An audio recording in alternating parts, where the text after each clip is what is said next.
வணக்கம். இன்றைக்கி காணொலியில் எதை பற்றி பார்க்க போகிறோன்னா, டாஸ்மார்க் மற்றும் மதுவிலக்கு இதோட வரலாறை பற்றி தாங்க பார்க்க போகிறோம். இதெல்லாம் ஒரு டாப்பிக்காக நீங்கள் கேட்கலாம். இன்றைக்கி தமிழ்நாட்டில் இருக்கிறதுல முக்கியமான பிரச்சனை டாஸ்மார்க். ஏன் சொல்கிறேன் அப்படின்னா, இன்றைக்கி இருக்கிற தமிழ்நாட்டு ஆண்களில் 50% மேற்பட்டவர்கள் குடிப்பழக்கத்துக்கு அடிமையாக இருக்காங்க. நம்ம 50 ஆண்டுகளும் ஆட்சி செஞ்ச திராவிட கட்சிகள் தமிழர்களை எப்படி மதுப்பழக்கத்துக்கு அடிமையாக்குனாங்க அப்படிங்கிறத பற்றி தாங்க பார்க்க போகிறோம். அதனால தான் இந்த காணொலி ரொம்ப முக்கியம் அப்படின்னு நான் நினைக்கிறேன். உண்மையை உறக்கச் சொல்வோம். உங்கள் ஜவஹர். வாங்க காணொலிக்குள்ளே போகலாம். மதுவிலக்கை பற்றி பார்க்கணுன்னா நம்ம சுதந்திரத்துக்கு முன்னாடி போகணுங்க. 1937 அப்போ ஆட்சியில் இருந்த ராஜாஜி அவர்கள் முதல்ல சேலம் மாவட்டத்தில் மட்டும் மதுவிலக்கை அமல்படுத்துகிறாரு. அப்போது நம்ம ஃபாரின் லிக்கர் கிடையாதுங்க, சாராயம் அந்த மாதிரி தான் மதுவிலக்கை அமல்படுத்துகிறாரு. அதுக்கப்புறம் பார்த்திங்கன்னா சுதந்திரம் கிடச்ச உடனே 1948 அப்போதைய முதல்வர் ஓமந்தூர் ராமசாமி ரெட்டியார் அவர்கள் தமிழ்நாடு முழுவதும் மதுவிலக்கு அமல்படுத்துகிறாங்க. அதிலிருந்து கிட்டத்தட்ட 25 வருஷம் 1971 வரைக்கும் தமிழ்நாட்டில் மதுவிலக்கு அமலில் இருந்துச்சுங்க. அதாவது சாராயம் எதுக்குமே அனுமதி கிடையாது. 1971 கலைஞர் கருணாநிதி அவர்கள் ஆட்சிக்கு வந்தவுடன்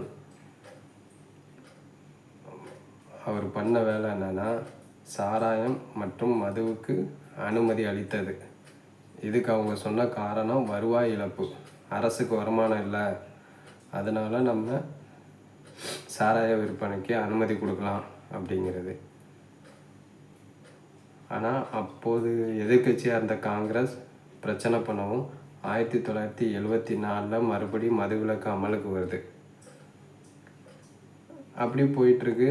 அப்புறம் பார்த்திங்கன்னா மறுபடியும் 1981 ஆட்சிக்கு வந்த எம்ஜி ராமச்சந்திரன் அதிமுகன்னு தனியாக கட்சி ஆரம்பித்து அவர் முதலமைச்சர் ஆயிட்டார். அவர் ஆட்சிக்கு வந்த உடனே அவர் மதுவிலக்கை தளர்த்தி மது விற்பனைக்கு அனுமதி கொடுக்குறாரு. அனுமதி கொடுத்துட்டு 83 டாஸ்மார்க் நிறுவனத்தை முறையாக நிறுவினார். 1856 நிறுவன சட்டப்படி டாஸ்மார்க் நிறுவனத்தை ரிஜிஸ்டர் பண்ணுறாரு. அதுக்கப்புறம் டாஸ்மார்க் நிறுவனத்திலேருந்து அவங்களுக்கு வருமானம் வர ஆரம்பிக்குது. டாஸ்மார்க் நிறுவனத்தோட ஆரம்ப கால பணி என்னன்னா, மது விற்பனையை ஒழுங்குபடுத்துறது.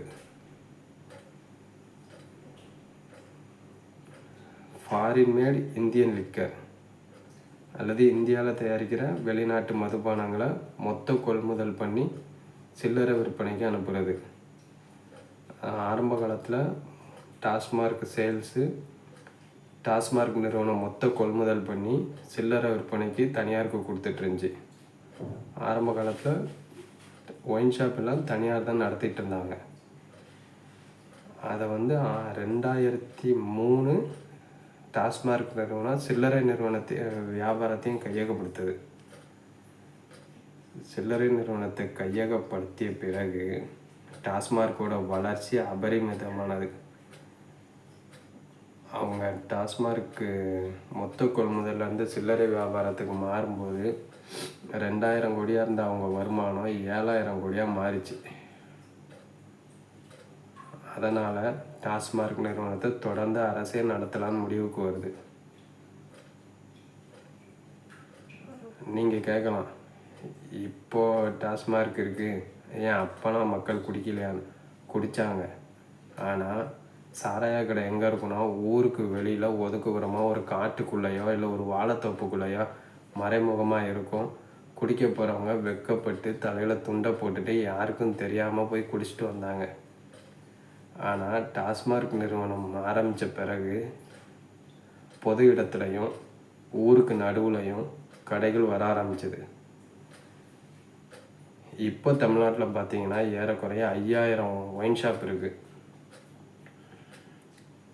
இன்றைக்கி கணக்குப்படி ஒரு நாள் டாஸ்மார்க் வியாபாரம் 80 to 100 கோடி. இது பொங்கலாக இருந்தால் 240 கோடின்றாங்க. தீபாவளி சீசனாக இருந்தால் ஒரு நாளைக்கு 400 கோடி மது விற்பனை நடக்குதுன்றாங்க. கிட்டத்தட்ட பார்த்தீங்கன்னா ஒரு மளிகை கடை பால் கடைக்கு ஈக்குவலாக இன்றைக்கி தமிழ்நாடு ஃபுல்லாக ஒயின் ஷாப் இருக்குது. இவங்க ஆரம்ப காலத்துலேயே இந்த மதுவுக்கு தடை போட்டு கடைகள் இந்த அளவுக்கு பெருக்கலை அப்படின்னா இன்றைக்கி தமிழ்நாட்டில் பல பேர் மதுவுக்கு அடிமையாகாமல் இருந்திருப்பாங்க. மது வீட்டுக்கு கேடு, நாட்டுக்கு நல்லது. ஆனால் நம்ம புரிஞ்சிக்க வேண்டியது என்னென்னா, மது உடலுக்கும் மனசுக்கும் கேடு. எனக்கு விவரம் தெரிஞ்சு கிட்டத்தட்ட 1995 அந்த ரேஞ்சிலலாம் எனக்கு சாராய கடை தெரியும். ஏன்னா எங்கள் அப்பாவுக்கு மது குடிக்கிற பழக்கம் இருந்துச்சு. ஆனால் சாராய கடை ஊருக்கு வெளியே தான் இருந்துச்சு. 2005க்கு மேலே தான் ஒயின் ஷாப் வந்து சிட்டிக்குள்ளே வர ஆரம்பிச்சது. இப்படி இந்த திராவிட கட்சிகள் மதுவுக்கு அனுமதி கொடுத்து இன்றைக்கி பார்த்திங்கன்னா தமிழ்நாட்டில் ஏறக்குறைய 50% மேற்பட்ட ஆண்களுக்கும் மது பழக்கம் இருக்குது. காங்கிரஸ் ஆட்சியில் காங்கிரஸ் கட்சியில் இருக்கிறவங்க மது அருந்தக்கூடாது அப்படின்னு அந்த கட்சியோட ரூல்ஸே இருந்துச்சு. நீங்கள் மது அருந்தணும் அப்படின்னா தனியாக லைசன்ஸ் வாங்கி வச்சுருக்கணும். இப்போ கன் வைக்கிறதுக்கு எப்படி லைசன்ஸ் வாங்குறோம், அதே மாதிரி மது அருந்துறதுக்கு லைசன்ஸ் வாங்கி வைக்க வேண்டியது இருந்துச்சு. அதில் லைசன்ஸு சரண்டர் பண்ண போன கண்ணதாசன் அவர்களும் உனக்கு மட்டும் எக்ஸ்கியூஸ் கொடுக்குறேன் அப்படின்னு சொல்லி காமராஜர் அவர்கள் வச்சுருந்தார். அதை கேள்விப்பட்டிருப்பீங்க.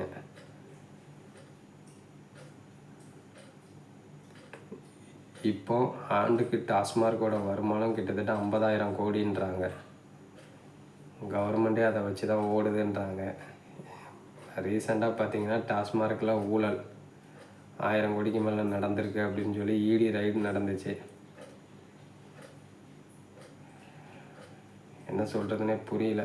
நீங்கள் ஆகவே மக்கள் புரிஞ்சுக்கணும், இந்த டாஸ்மார்க்கோட வரலாறு எங்கேருந்து ஆரம்பித்து எங்கே வந்து நிற்கிது. இன்னும் இது முடிவுக்கு வரல. தமிழ்நாட்டு மக்களை இந்த மது மிகுந்த பாதிப்புக்கு உள்ளாகுது. குடிக்கிறவன் அசிங்கப்பட்டு தான் போவான். அவனோட குடும்பம் நடுத்தருவில் நிற்கும். இப்போ கேட்டால் நான் சோசியல் ட்ரிங்கர் அப்படிங்கிறாங்க. வாரத்துக்கு ஒரு நாள் குடிப்பேன். அதாவது இப்போ குடி வந்து சோசியலிசம் ஆயிடுச்சு. ஒரு பெரிய ஆஃபீஸில் நிறுவனத்தில் வேலை பார்க்குறான்னா அவன் கண்டிப்பாக மது குடிக்கணும். அப்படி ஒரு கேவலமான மனநிலையை நம்மளுக்குள்ளே விதைச்சிட்டாங்க இந்த திராவிட கட்சிகள்.